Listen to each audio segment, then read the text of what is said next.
Programang ito ay rated SPG, striktong patnubay at gabay ng magulang ang kailangan. Isang nakakagulat na utos ang inilabas ni General Carillo.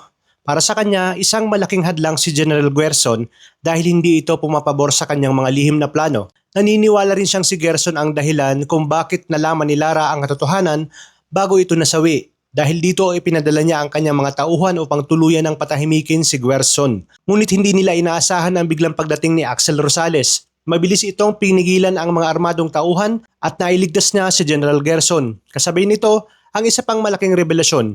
Buhay pala si Axel at si General Guerzon ang taong naligtas sa kanya noon. Habang lumalala ang kaguluhan, patuloy namang tumitindi ang galit ng publiko dahil sa pagdami ng krimeng may kaugnayan sa iligal na baril. Marami ang nawawala ng tiwala sa pamahalaan at kapulisan dahil tila hindi pa rin natitigil ang pagkalat ng mga armas. Samantala nakumpirma ni Jamila ang kanyang kajalil ang nawawalang anak ni Dr. Teresa. Ngunit pinili niya munang ilihim ang katotohanan dahil alam niyang maaaring malagay sa panganib ang misyon ni Jalil kapag nalaman ito ng iba. Naniniwala siyang darating ang tamang panahon upang ibunyag ang lahat. Sa kabilang banda, lihim na pumasok si Jalil sa bahay ni Felix upang humanap ng ebidensya labang kay General Carillo. Halos maabutan na siya nang tumahol ang asong si Kochi at agad na umuwi itong si Felix. Mabuti na lamang ay nakatakas itong si Jalil bago siya maabutan.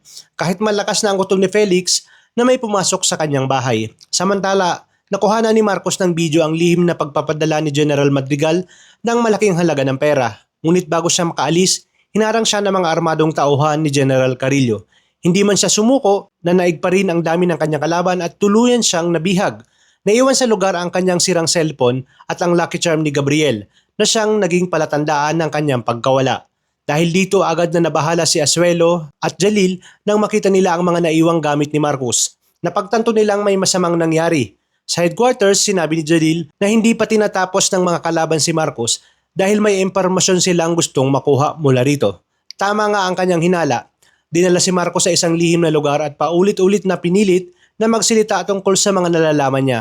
Ngunit sa kabila ng lahat ng kanyang pinagdadaanan, nananatili siyang matatag at hindi nagbunyag ng anumang sekreto. Habang patuloy ang pagpapahirap kay Marcos, inutos ni General Carillo sa kanyang mga tauhan na huwag tumigil hanggat hindi ito nagsasalita. Samantala, agad namang ipinaalam ni Jalil kay Dr. Teresa ang nangyari. Labis itong nag-alala at natakot na baka muli na naman siyang mawalan ng anak. Ngunit pangako ni Jalil na gagawin niya ang lahat upang mailigtas si Marcos bago pa mahuli ang lahat. Maliligtas kaya nila si Marcos bago siya tuluyang maubusan ng oras o magtatagumpay si General Carillo sa pagtatago ng kanyang mga lihim? Abangan ang mga susunod na matitinding tagpo sa nalalapit na pagtatapos ng Blood versus Duty.